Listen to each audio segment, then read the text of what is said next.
সন্ধ্যা কীর্তন করে করলাম সোনাবাবার জন্মদিন পালন। শুভ বিকাল বন্ধুরা, সবাই কেমন আছো? সবাইকে অনেক অনেক স্বাগত নতুন একটি ব্লগ ভিডিও। তো বন্ধুরা, আজকে হলো 24 মার্চ, আর আজকে হলো আমার সোনা বাবার জন্মদিন।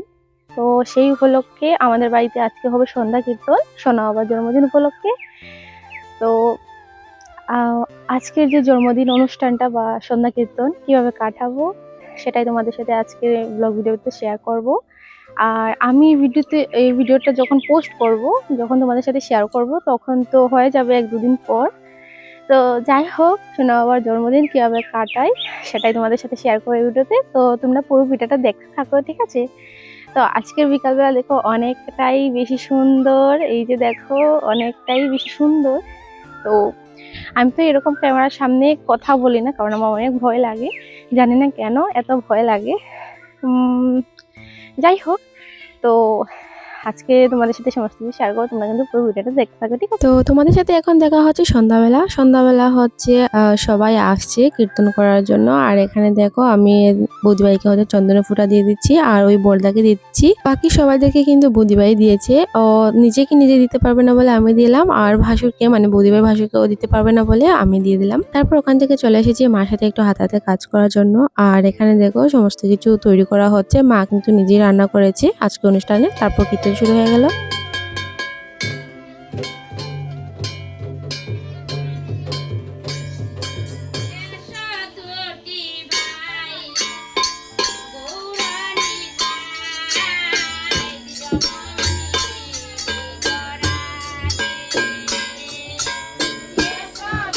তো এখানে সবাই মিলে কীর্তন করছে, আর সোনা বাবা ছিল ঘুমিয়ে। তো ঘুম থেকে উঠে দেখি আরে আমাকে ছাড়াই কীর্তন করা হচ্ছে, আমি তো ঘুমিয়েছিলাম, তার মধ্যে কীর্তন শুরু হয়ে গেছে। আর দাও এসব কথা, এখন তো আমি ঘুম থেকে উঠে গিয়েছি, এখন বর্দি আর আমি মিলে দেখবে কিরকম কীর্তন করি, সবাই দেখবে তোমরা সবাই। আর দেখো বন্ধুরা ওরা কিরকম কীর্তন করে, আমরা তো শুধু দেখেই রয়েছে ওদের দিকে। সত্যি বন্ধুরা, এই জিনিসগুলো দেখতে ভীষণই ভালো লাগে। যখন আমরা ছোট ছিলাম আমরাও হয়তো কিংবা এরকম করেছি, কিন্তু ক্যামেরা বন্দি করে রাখলে আজকে হয়তো কিংবা আমরাও দেখতাম।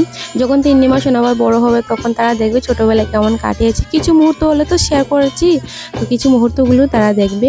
তো এখানে দেখো সোনা বাবা বলছে দেখি আমার নামে কি প্রসাদ দেওয়া হলো ঠাকুর করে। ও ভালো করে উকি মারে দেখছে কিন্তু ঠাকুর করে ওর নামে কি প্রসাদ দেওয়া হলো, আমার পছন্দ হচ্ছে নাকি। তো দেখো ওর পছন্দ হয়েছে, ওর মুখ দেখে বোঝা যাচ্ছে যে ওর পছন্দ হয়েছে, কিন্তু ঠাকুর করে গিয়ে তো আর নিতে পারছে না। যাই হোক বন্ধুরা, এখন হচ্ছে কীর্তন শেষ হয়ে গিয়েছে আর সবাইকে এখন প্রসাদ দেওয়া হচ্ছে। আর এদিকে দেখো সবাই কিন্তু বসে গিয়েছে প্রসাদ খেতে।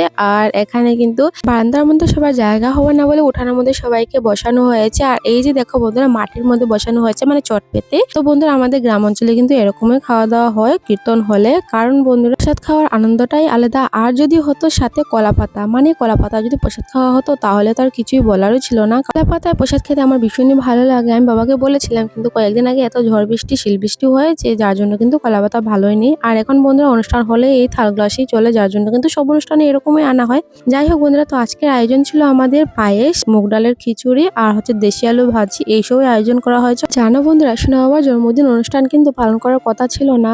তো আমরা দুপুরবেলা সোনা বাবার জন্মদিনের কথা গল্প করছি, স্ট্যাটাস লাগানো হয়েছে, স্টোরি লাগানো হয়েছে, ওগুলো কথাও গল্প করছি। হঠাৎ করেই মনে এলো যে না, আজ জন্মদিন অনুষ্ঠানটা পালন করা হোক, তার জন্য কিন্তু জন্মদিন অনুষ্ঠানটা পালন করা হয়েছে। তো বন্ধুরা, তোমাদের কাছে কেমন লাগলো সোনা বাবার জন্মদিন অনুষ্ঠান অবশ্যই কিন্তু কমেন্টে জানিও। আর আজকে ব্লগ ভিডিও তোমাদের কাছে কেমন লাগলো অবশ্যই কমেন্টে জানাতে ভুলো না। দেখা হবে তোমাদের সাথে নতুন একটি ভিডিওতে। সবাই ভালো থেকো, সুস্থ থেকো, ততক্ষণের জন্য বাই, টাটা।